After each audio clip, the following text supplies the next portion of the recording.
And we are officially live. Hello to all my BC WrestlePod nerds out there, and welcome to another rendition of Dual Dynasty, your weekly WWE review show here at the BC WrestlePod, network. I am El Jefe, also known as Mikey around these BC WrestlePod parts. Joining me right now, of course, is the Bleat Father himself, Kilt Man. And of course, joining us in a little bit is going to be our lovable goofy goober of himself in Minnie. So Minnie should be rolling up here pretty shortly. Love. Be nice. I'm just kidding. No, it's been forever since I felt like we've had an actual proper review for WWE. It's been an interesting couple of weeks. We'll just say that. But we are here to do a proper WWE review for Raw and SmackDown this week, and then we will also be making our predictions for Crown Jewel Perth, which is happening this Saturday. I'm gonna watch the replay because it starts at 5 a.m. Pacific, and I am not getting up that early for any pay-per-view. I don't care what company it is. I am not getting up that early for a pay-per-view. It is crazy. But yeah, so we're gonna go through all that goodness. But before we get into it proper, if you are new here, we're going to get these announcements out of the way quickly. We stream on YouTube and Twitch and Kick, so whatever your preferred video consumption platform is, we would love for you to subscribe and to follow us on any of those three or all three, whatever it is that you want to do. However, we realize that watching full-length reviews may not be in your wheelhouse, may not have the time, or in your attention span. So if you still want to interact with us in our little community, then you can follow us on the social medias at BC WrestlePod, where we do report cards, we give you previews of the weekly shows and the pay-per-views and all the other good stuff there. And if you would like to take it a step further and support us financially, first and foremost, our little coffee bot will be popping in ever so often during this review, where you can click the link to the BC WrestlePod coffee, donate to help the metaphorical and physical lights on, and help us pay for these expenses, because running this podcast is a lot of fun, but we do need the extra help. But on top of that, we also have some merchandise available. Link in the description of this video and in the chat on the various platforms there. We are at bcwrestlepodshop.fourthwall.com, where, of course, we have merch of all our review shows, and we also have some limited edition collections, which includes our pumpkin suplex latte collection, just in time for the fall. For Latino Heritage Month, we have our Festival of Lucha collection. And then just dropping earlier this week, just in time for the spooky season of Halloween, All Hallows Eve, and whatever spookiness that you want to celebrate in the month of October, we have our Botox Skeletor shirt and our Monsters of the Mat collection. So whether you're into Grindhouse or if you're into, the more subtleness of Halloween, we got you covered. And you can find all those and many more designs at our merch store at bcwrestlepodshop.fourthwall.com. But with all those announcements out of the way, let's just get into everything proper. So what we're going to be doing for our review today is we are going to be covering Raw and we're going to be covering Smack. But instead of going through the show from top to bottom and covering everything, I've kind of compiled the three biggest points that I, came up with and learned about and discovered while watching Raw and SmackDown this week of our overarching narratives. We are officially in the go-home week, where Raw and SmackDown are the go-home shows before Crown Jewel Perth this upcoming Saturday. And we have some things to discuss. So we got 3 points for Raw, 3 for SmackDown, and then we'll get into our predictions. So yeah, Raw and SmackDown are continuing to exist in the wrestling week, and instead of covering the whole show, we're just going to talk about the 3 points that I think are the most important. So let's just kick things off with Raw. Ooh, hold up, let me bring it in just in time too. You're late. Yeah, man. What the hell? But I'm here. That is true. You are here. Can't say the same thing for the professor. I'm just kidding. Love you, Professor. Hopefully to see you very, very soon. And you're just in time, Minnie, because we're just about to start Raw. Alrighty, so let's kick off with things with our first topic, which happens to deal with Rhea Ripley and Io Sky. Enemies of my enemies are my best friend, ? So Raw opened up with a confrontation that kind of tried to blend respect, resentment, and betrayal all in one segment. Rhea Ripley called out the Kabuki Warriors, but before things could escalate, Io interrupted and tried to bridge the gap, saying that Rhea was right about Asuka and Kairi, but admitting that she still cared about them. It was in this moment of emotional honesty that quickly went off the rails when Asuka demanded an apology and Rhea told her to basically go to hell, which we love. The tension boiled over into chaos with the Kabuki Warriors attacking Rhea and Io jumping in to save her, only to get blasted with blue mist for her trouble. So, what could have been a moment of redemption turned into complete mayhem, leaving both Rhea and Io laid out. So, boys, the first talking point here. Do you think this angle did enough to reestablish Io as a babyface, or did this overcomplicated segment end up muddying the waters for everyone involved? Kilt, I'm going to come to you first. It's going to be very muddy regardless. Io got smurfed this week, kind of like how Rhea got smurfed last week, because holy crap, that was a lot of mist. She was a blue head to toe practically. Thankfully, they scaled back this week, and Io only got, like from the chest up. But I think the one that loses out on all of this is Kairi. Yeah, Kairi. Like, character-wise, I think she's going to go through the most trauma out of everyone in this storyline. Like, yes, I want the Rio, a shipment team just as much as I wanted, the Reed or the Eat Rhea, however you want to, do the J combo that we did, like, last year. It's good. It's interesting. It's a little money. They could probably clean it up a little bit, but they're going to continue on, and I think it's okay for now. Well, I mean, to be fair, because of this, we get a match out of it set for Crown Jewel, which we're going to talk about in a little bit.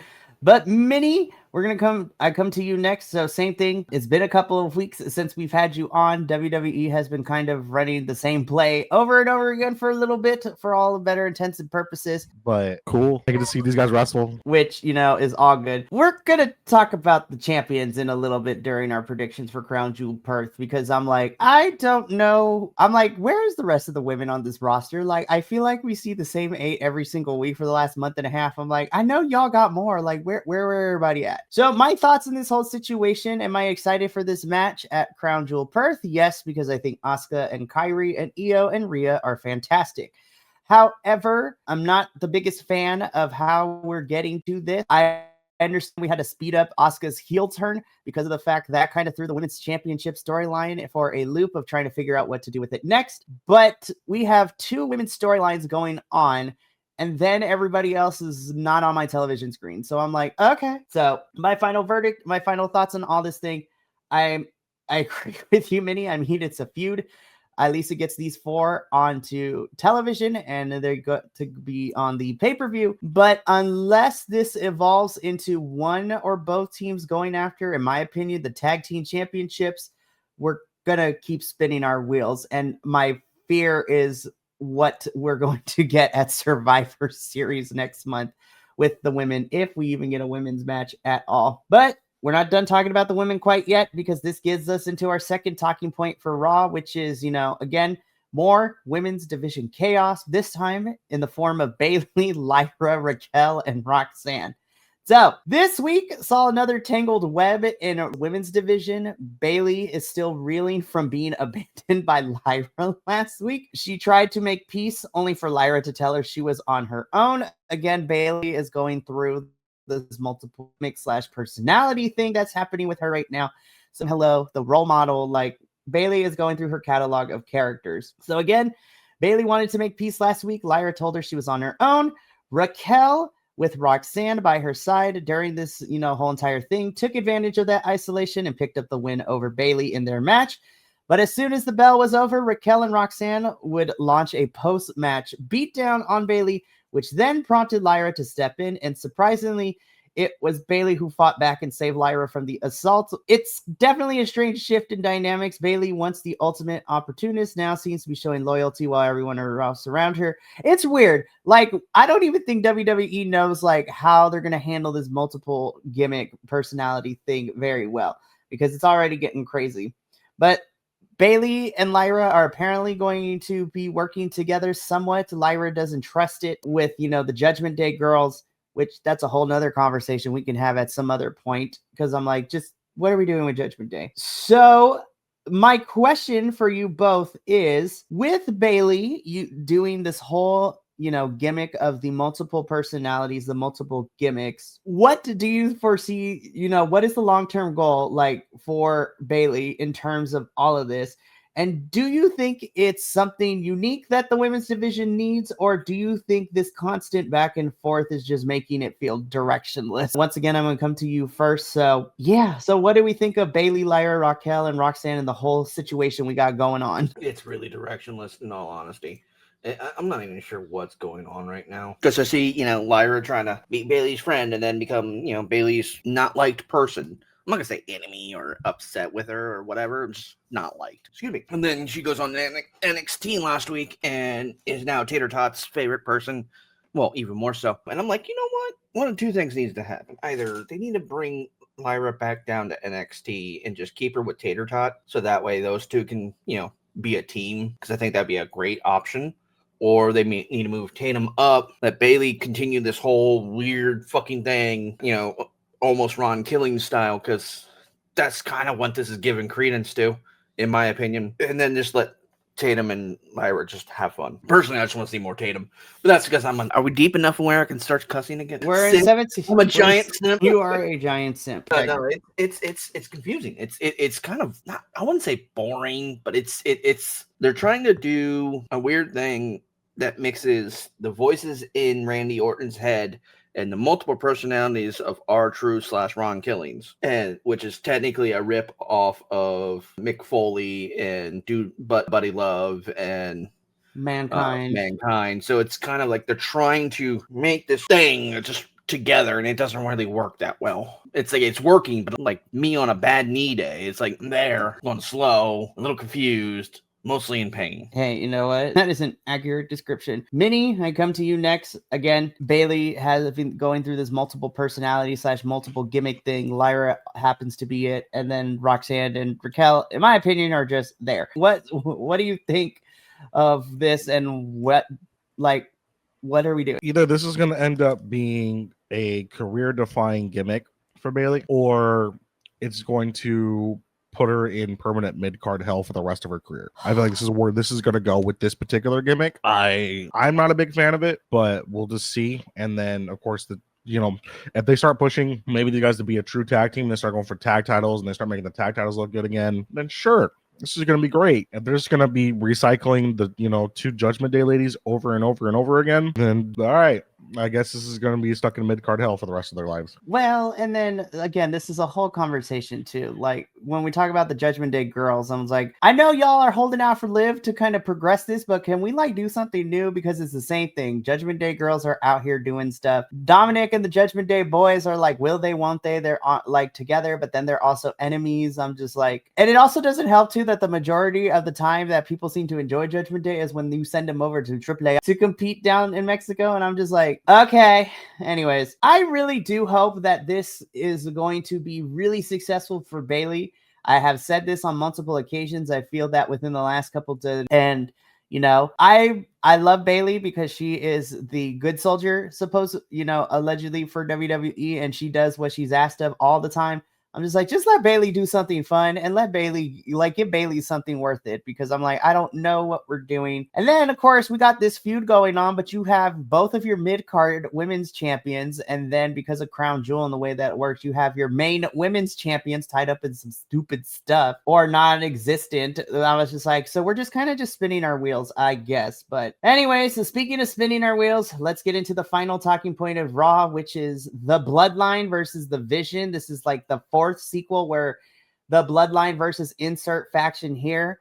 And of course, we get the 5,675th return of Roman Reigns in this one. So, oh my goodness. So the main event of Raw this past week brought the family feud full circle. The Usos reunited to face the Vision, which are the Brawns. So Bronson Reed and Braun Breaker in a chaotic tornado tag team match with Paul Heyman lurking at ringside. The Vision in all of this. And he didn't care about helping LA Knight and was focused solely taking down the Vision. And that energy kind of carried through the match. This match was fast. It was heavy. It was full of power moves. But the ending threw a twist when Roman Reigns showed up, blinds Breaker, and helping the Usos get the victory. Now, I will admit, while it's all on television and for the fans in the arena, it's always a pop to see Roman back. But it begs the question, if the Vision are supposed to be Raw's dominant heel faction, Why are they still undermined by the bloodline shadow every single week?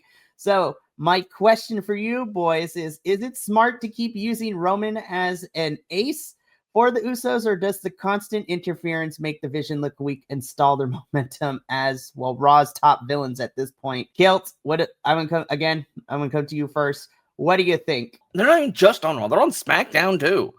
They've been playing, let's double brand ourselves. They keep hopping. Like, it's kind of weird. Like, dude, just choose a lane and go. I understand you want to be the big bosses or whatever. Just choose a lane. Like, come on. Like, but yeah, the OTC coming back is interesting. I'm surprised he hasn't just fully retired. I know he's supposed to be doing filming, I guess. I don't know if they can really sustain Roman coming back 4, 5, 6 times a year. Like, really, he's gone for a month. He's been gone for a month since Paris. He finally came back for one show. I have great doubts he'll be back next week. He's unreliable, in all honesty, if you think about it, because we need him now. Where the hell is he? Who the fuck knows? It's not sustainable for them to kind of just, for that one hit pop for whatever reason they have, just to bring him back, for a limited time only. He's not a collector's item. He's not a freaking piece of merchandise. Well, yeah, technically he is a piece of merchandise, but it's a waste of time that they keep like randomly popping him up like here and there and not even everywhere. It just whenever the hell they feel like bringing him out. It's a distraction. It's not going to make the Vision look powerful or weak.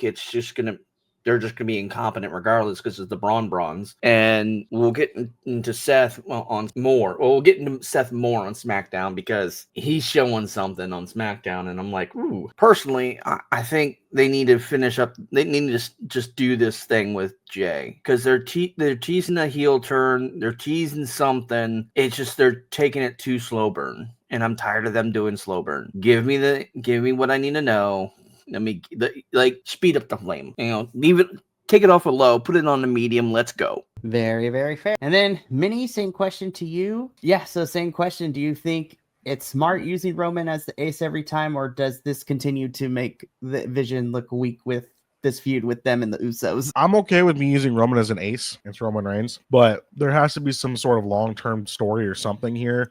It's just been, can the Usos hold off till Roman Reigns comes back and then they win? I feel like if they really want to push the Vision to be this big scary faction, they have to win at Crown Jewel. And they just need to keep dominating for a while. They do that, and they have to win and pin Roman and then keep going for a while and then build Survivor Series, and they do whatever they want to do with their Survivor Series bouts or whatever they're going to do. But till then, like, this is like what, the 4th time we've seen this iteration of this match. Like, we got to figure something out here. Yeah, I mean, so again, I had my worries when we first got this, faction together. I did see some potential in it, but again, I know it's only been like a month and a half, 2 months maybe tops, but I'm just like, we're still spinning our wheels with everything. And we're going to get to it when we talk to SmackDown, but I feel like because you have the Vision feuding with the Usos and Roman on Raw, and then Seth and the Vision kind of are feuding with Cody on Smack. I'm just like, I know you're putting superstars on, on both shows, but I'm like, I honestly want to see a brand split. I'm like, some stars on Raw, some stars on SmackDown. Like, it's getting overcomplicated, and WWE to me has not shown that they are capable of doing multi-show across different shows, like storylines and things like that, which, brings us straight into SmackDown because, as we said, what happened at the end of Raw continued its way to kick off SmackDown and everything that happened on SmackDown itself. So SmackDown literally picked up where Raw left off. This time, though, the show opened with Cody, and immediately he gets interrupted by the Vision.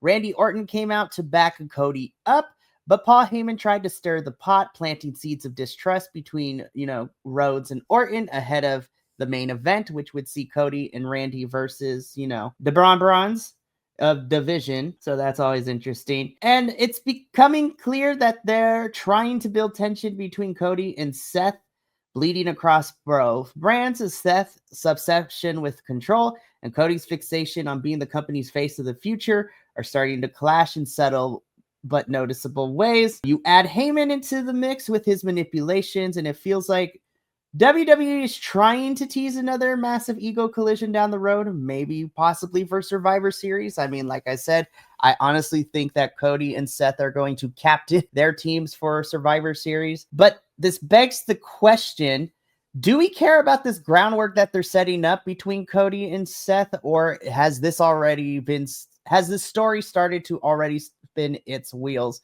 Minnie, I'm actually going to come to you first. So what are we thinking? Do we care about what we're setting up?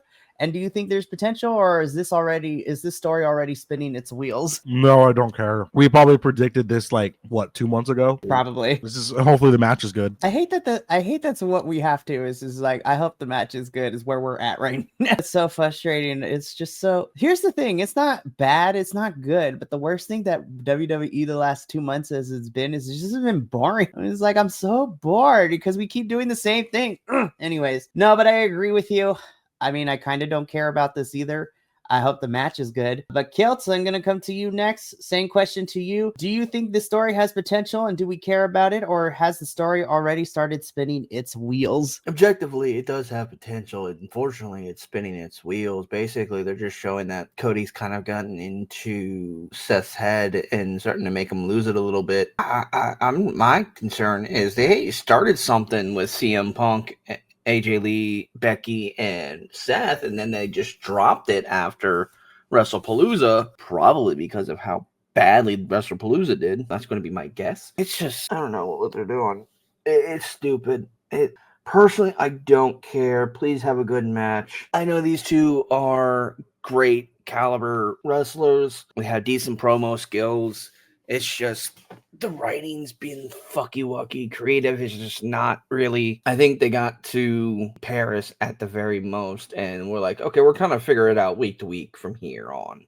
And that's kind of how it's been. And just looking at everything else lined up, I'm not sure if I care enough. I really don't. I'm tired. I want to rest. Can we wrap this rest this year up in a nice, neat little bow? Because we have a PLE this month, we have PLE next month, and we have a PLE in December. Yeah, we have John's last match at Saturday night's main event in December, and then I'm like, let's just get through this, because this has not been very intriguing and interesting to watch. And I don't know why for Raw, which is usually 2.5, 3 hours, and SmackDown being 2 hours, why we keep what are we doing? And I'm gonna put this in here now because it leads into our next talking point.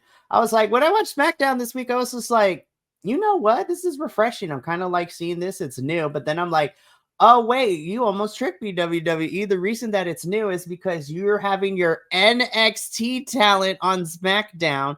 And I was just like, why are you not utilizing your actual SmackDown roster? What are we doing? Because I really want to touch on this. All right, let's do it then. I think it was either last week or the week before. You and I had a conversation about why they weren't using Los Garzas. And then this week they used Los Garzas against our bouncy boy, young Javon Evans and Ray Phoenix. And I was like, yes, this is amazing. I want to see the young O not just on the main roster, but doing more stuff like this. This man goes flying everywhere. And I love everything about the young OG. And it's such awesome to watch him wrestle. Okay, from an outsider, when it comes to luchador, just looking over, you see a lot of high flying, a lot of maneuvers, a lot of rolls, a lot of everything. And then you see the young OG who's doing a slightly Americanized version, but less lucha inspired, just going places. Every time he hops over that rope, I go, screaming, I'm a fucking nerd. And I love Lucha Libre. And Nacho Libre. There you go. My brain's tired. I'm too tired. It's been a week. And it's going to be great. I'm excited for him to come. I want more of our NXT talent on main roster, because there's a lot that are on there that are doing amazing work on NXT, and they deserve the main roster spots. Not saying that Young O shouldn't. He should. Absolutely. Just give me more, because they're at the point where they're so stale in using their current talent that they're not creatively pulling anybody. But if you start bringing in some of these newer, fresher talent, that not everybody's going to ever the casual fan, so to speak, is watching, unless they pay attention to NXT like we do. You're going to have a lot more draw. You're going to have, okay, you get this 21-year-old who's been a champion before. He flies out like crazy. He's amazing. This dude deserves a chance to be on the main roster. Right, which of course is the goal for everyone in NXT. And don't get me wrong, I enjoyed the match with Javon and Rey Fenix going up against Los Garza. And then I loved the, Chelsea and Alba taking on, Zaruka as well. But the problem I'm having is that you are... So, yes, 100% agreed. I think utilizing the NXT talent across your main roster is good because it can serve as a good litmus test. My issue is that you have a lot of your roster on both Raw and SmackDown already. So you mean to tell me you can't find anything creatively or anything to do with the talent you have that you have to start pulling your NXT kids to come up and be a part of SmackDown, which is crazy to me. So I was just like, and again, this goes to what I was saying. Like, yes, I love seeing Javon and Solruka and Zarya on Smack. But when we get into one of my talking points that we have for SmackDown, our talking points, I'm just like, Julia has just been sitting twiddling her thumbs. Like, what are we doing with her? Like, that's what makes me mad. And it's the same thing. Like, Becky is on Raw, Becky is the women's intercontinental champion. We just finished, a mixed tag team match at WrestlePalooza. Yes, the pay-per-view was awful, but that match and Stephanie and Io are the two highlights. So what? Becky's not just going to defend that thing until, I don't know, whenever they decide to feel like it. And it's even worse for Julia because she's only had like not even two. She's only had one title defense since winning this thing back in the summer. I'm like, what are we doing? Which is why, as much as I'm happy to see Stephanie as our champion, I don't hold WWE in high regard in terms of making her championship run be fun. Literally, Io defended her title for 3 times when she won it a second time back in March before losing it at Evolution too. I'm just like, whatever. So, well, speaking of NXT, former NXT talent, let's talk about Carmelo Hayes and The Miz and their relationship imploding, which we called. So Carmelo Hayes and Miz, so Melo Don't Miz is officially done, and both of them have now officially gone their separate ways. But of course, in wrestling fashion, it never goes quietly. Miz confronted Melo earlier in the night, demanding answers about why Melo wanted to face Sammy, for the United States Championship. And Melo just kept it real. He just kept it cool and clear. Melo Don't Miz is done, but he has no hard feelings because he wants to be a singles champion. Obviously, that didn't sit well with Miz, who later ambushed Melo before he could answer, Sami Zayn's open challenge, which then allowed Aleister Black to step in instead. It was a wild sequence that not only ended the partnership, but also left Miz looking petty and Melo looking more, now officially Melo is independent after all that. So I think the story did what it needed to. It gave Melo some spotlight and ended the awkward pairing. But the question is whether or not WWE pulled the trigger too soon, which is, I know, really weird to ask, but my question for both of you is, should WWE have let this, story play out a little bit longer to give, Melo's been here forever, to give more Melo exposure on the main roster, or was this quick breakup the right move before the gimmick wore thin? Minnie, I come to you first. We've been saying this. We love Carmelo Hayes up in this household. We think he's talented, but since coming to main roster, he has not been given anything. They gave him this partnership with Miz, and now it is officially over. Do you think WWE pulled the trigger too soon? Was this the right choice to break them up in such a short fashion? It's the right choice if the feud pushes Melo to at least a mid-card belt after this is over. If there's no follow-up to this, then it's like, why did we do this? If they do the feud, Melo beats Miz, then you push Melo to the US or whatever belt he goes over after, and he actually does something, then sure. If not, it's like, okay, sure, Melo will just go back to obscurity like he's been. Sorry. I'm just like, I don't understand why main roster wants to call it the NXT talent and then they don't do anything. They're like, it's wild to me. But Kilt, same question to you. Do you think they pulled the trigger too soon on the breakup, or was this just at the right time to, get it done and over with. Honestly, I think it's the right time because it's been a rocky situation to begin with. Like, I think they should definitely have a match just to put that nail in the coffin. Miz, for all of his talent, he's like AJ Styles. We already know AJ is retiring. We don't know how long Miz is going to be able to be active wrestling outside of just being, that heel in the background. I would like Melo to have a mid-card something. I would like that entire roster to be utilized more. Obviously, we know that's not going to happen anytime soon, but it's definitely a situation where I want to trust in the process and let them just develop. But I know for a damn fact that they're not going to do anything positive. So I'm just I'm definitely, glad that they broke up Melo Camp Miz, because it had run its course. It's time for Melo to actually do something on his singles run, get some type of traction in there. Yeah, he needs more wins now, because that's all he's been doing is losing. And it's kind of like, dude, I'm starting to get disinterested. So like, let's get some Melo up in here and let's get him rolling. Even if he had to pull back freaking Trick after Trick loses the TNA championship. That's what we're hoping to see this upcoming weekend at Bound for Glory, but who knows? I'm like, Mike Santana, I feel like kind of has to take it, but who knows at this point. But my final thoughts on this whole thing, I really hope that this means that Melo starts to get pushed into the mid card. He gets to be United States champion. And I'm just like, I just want something more for Melo, because the only thing he has accomplished here on this main roster in the 3 years that he's been here on the main roster is that he won the Andre the Giant Memorial Royale. That is it. And that is sad that in the 3 years, that is all Melo's accomplishments have mounted up to. This is crazy. But the final SmackDown talking point, we do have to talk about our women's division on SmackDown, because we did have a contract signing between Tiffany Stratton and Stephanie Vaquer for their match at Crown Jewel Perth. And for some reason, we decided to put Kiana James and Julia into the mix of this whole entire thing. So, again, the women's division over on SmackDown, had fireworks during the contract signing between Tiffany and Stephanie. It started as a standard contract signing, but quickly devolved when Julia and Kiana James crashed the scene. They attacked Tiffany Stratton, trying to lure Stephanie into their faction. Instead of joining them, Stephanie fought back, setting off a chaotic brawl between all four women. The segment definitely had energy, and there are some fun future possibilities down the road. But I also feel that this particular segment risked feeling overcrowded with too many personalities fighting for the spotlight in the same storyline.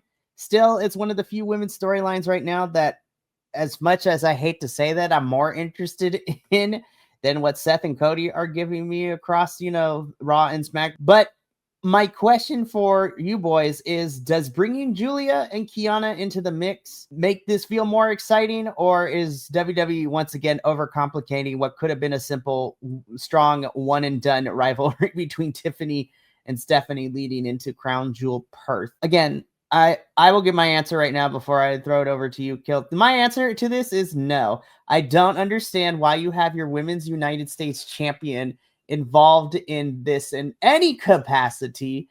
Like, she should be, she was in the middle of a feud with Michin and BFAB, and then that's just been dropped all of a sudden. So, I don't get what we're doing. Why is Julia... I hate to say this. Why did we pull Julia up from NXT if this is what we're going to be doing for her? And I'm like, where's Zelina? Where's everybody else? I feel Chelsea Green's pain, because she's mad of how the Women's United States Championship has been, utilized and booked ever since she was the champion with it. And I'm just like, I feel you, girl, because we're doing nothing with anybody. So that's my answer.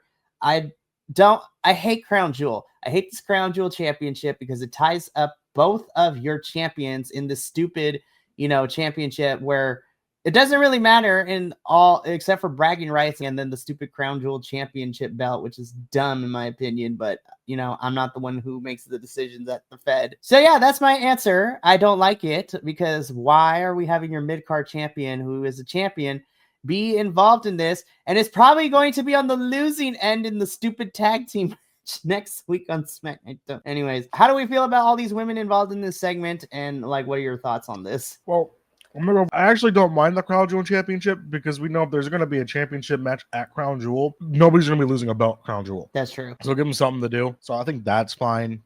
It's cool. To what you were saying, It's been weird. And I know that they're waiting to start whatever is next for everyone involved, but like Tiffany's championship reign has been like the boringest thing on the planet, because if we look at just 2025, right?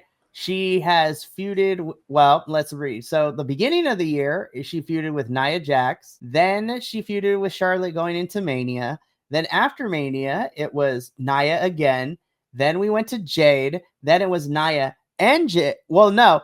Meanwhile, it was Jade. Then we went back to Nia. Then we went a little bit back to Jade. And then we had Nia and Jade not too long ago. And now Tiffany's facing Stephanie. And I swear to God, if they give Tiffany, Nia, or Jade once again afterwards leading into Survivor Series, I'm going to scream into the ether.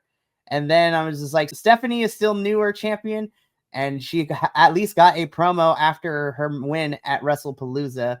And so this is going to be fun. I'm excited to see this match, honestly, but I also don't have faith that WWE is going to have a fun championship run for Stephanie either. It just frustrates me because I'm like, you can't even book. Anyways, we'll be here for too long. Kelt, let's wrap this point up. What do you think of our Women's United States champion being involved in this contract signing and this whole mess with Stephanie and Tiffany? It's kind of stupid because you're not including the IC champion. Like, if the American champion is going to get involved with the two main event belts, then the IC needs to be part of it. If one mid-card belt is involved with the two main event belts, both mid-card belts need to be involved. It's stupid. Then it comes to 4-on-1 for no reason at all, and that's boring. Well, it's not boring, but it's two main event card belts going after each other. Great, that makes sense. This is just too many damn people, and they're trying to make everything cloudy and weird, and I don't like it at all. Honestly, what Crown Jewel should be is, I know usually like the old school Survivor Series, at least like in the 2010s, just use Crown Jewel as where you have your champions versus champions for the Crown Jewel. So like, of course you have, like, for instance, we're getting Cody and Seth, Tiffany and Stephanie. But then I feel like if you wanted to easily build up the card right now, you have Becky versus Julia, which honestly is a dream match in my opinion. And then you have Sammy versus Dominic, which would also be a lot of fun too. But we have 4 matches scheduled, and when we get into predictions, I'm going to talk about how bad this build has been, especially for one of them, because we have no on-screen development for it. It's been mostly social media and everything and in the news, which is kind of stupid. But yeah, I hate overcrowded segments like this, especially, you know, when we got other women that we could utilize, even if it's short one and done feuds, but I digress. Well, that's it for WWE this week. Once again, we're kind of just spinning our wheels on both brands. We're getting the same people over and over again. And hopefully after Crown Jewel Perth, obviously the next step is the next couple of weeks will be leading into Survivor Series. And yeah, we'll see what happens with all of that. But don't touch that dial, kids, because now the boys and I are going to be doing our predictions for Crown Jewel Perth. As I said right now, there's only 4 matches scheduled.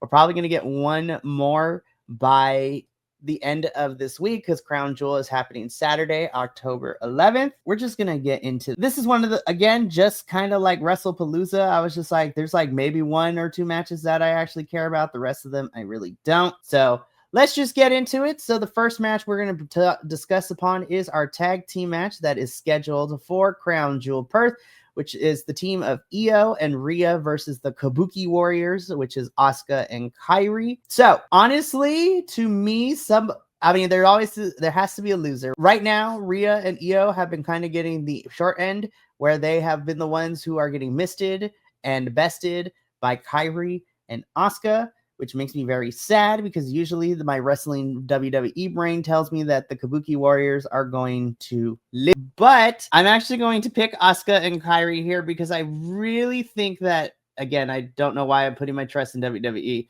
but I really think you have something more interesting if Asuka and Kairi win here, and then you can have Io and Rhea beat them, I don't know, Survivor Series somewhere down the line by the end of 2025, and then, you know, everybody can move on to what they're going to do next. But I'm going to go with the Kabuki Warriors on this one. I'm probably going to lose the point, but that is okay.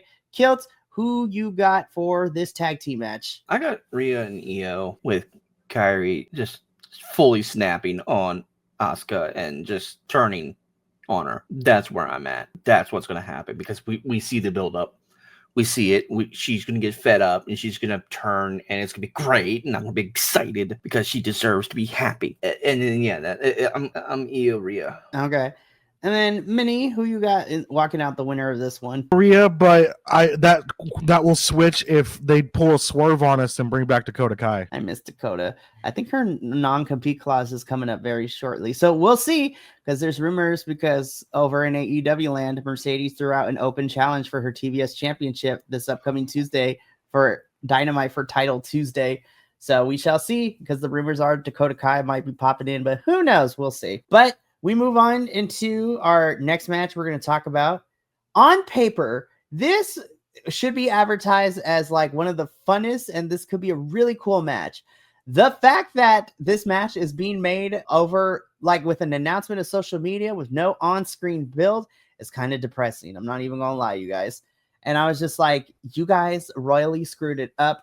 The last on-screen thing that we saw of John Cena on the weeklies was, you know, his feud with stupid Brock Lesnar and then him getting F5 for like 5 minutes at WrestlePalooza to open up the show, by the way, which left a sour taste in everybody's mouth. And then we're going to bypass all of that and be like, oh yeah, Crown Jewel Purse, John Cena's going to face AJ Styles. But that was made in an announcement and we're not getting any on-screen development for this. So I was just like, how dare you, WWE, do this for Cena and do this to AJ? I'm so mad for both of them. I was just like, this should be a really fun match, but the fact that we're not even going to put effort into building into this is kind of stupid. And I'm very upset, but, you know, I shouldn't be at this point. I am still going to go with Cena as much as I love AJ. Cena's retiring in December. AJ's retiring next year, which is crazy to say, and that's the same sentence. But I'm going to go with Cena because after losing to Brock Lesnar, I feel like Cena needs to win this one because then I was just like, so he's just going to keep losing until his retirement match? I guess, whatever. But Minnie, who you got between Cena and AJ for this one? I think it's Cena. I don't think he's going to lose very much till his last match. Like, he already got destroyed by Brock. Unless Cena's just going to be like, fuck it, I'm putting everybody over. But I don't know why he would be like, hey, AJ, I'm going to put you over, even though you're also retiring in like the next year. I'm going Cena because I like, it's John Cena. So very true. And Kilt, who you got for this one? Cena. The only conversation about this was speculation online and dream matching online. And then AJ says it with his match with Dragon Lee versus, I don't even remember who it was that they were fighting. Los Americanos. Yeah, Los Americanos. I'm going to sidestep for a minute. Los Americanos, this whole gimmick is getting better. I'm loving it. I'm so mad it's actually working. Oh man. I'm mad this is how we're using Tyler Bate and Pete Dunne, but the fact that it's getting those two and Ludwig over is so stupid. But I'm so angry that it's actually working. And again, when Grande Americano Latte goes to Mexico, the Mexican fans eat that up. I'm just like, it helps that Ludwig can speak fluid Spanish. That's my question. Like, he just does this. I'm like, do you need a fidget toy? I don't know. But all of us got Cena in this one. I'm mad that there's going to be little to no builds on screen on the TV show, on the weeklies, but it is what it is. Now, surprisingly, outside of Rhea, Io, and the Kabuki Warriors, this is the only other match I actually care about because I think this is going to be a fun one. For the Women's Crown Jewel Championship, this is Tiffany Stratton, our women's champion, versus Stephanie Vaquette, our women's world champion. I'm going to be so for real. Tiffany can afford to lose. I feel like you need to have Stephanie win here to continue to get the rocket strapped to her. Because the fact that she's champion and she's like, she is, the main women's champion in the 6 months she's been in here for WWE, keep the rocket strapped to her. Tiffany can afford a loss. I'm going to go with Stephanie Vaquette for this one. Kilt, I'm going to go switch it up and come to you first. Who you got here? Oiga la primera campeona. Freaking Stephanie Vaquette.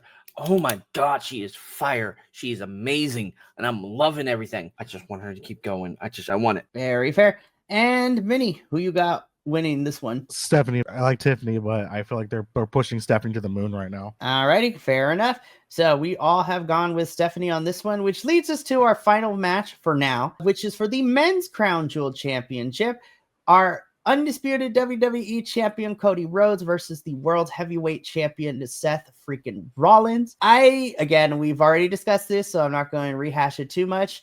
I am not as interested in this build that we have between these two, which I think this match is going to be used as a vehicle to eventually what I probably is going to happen is these two will be captaining their teams for the Survivor Series War Games cage match.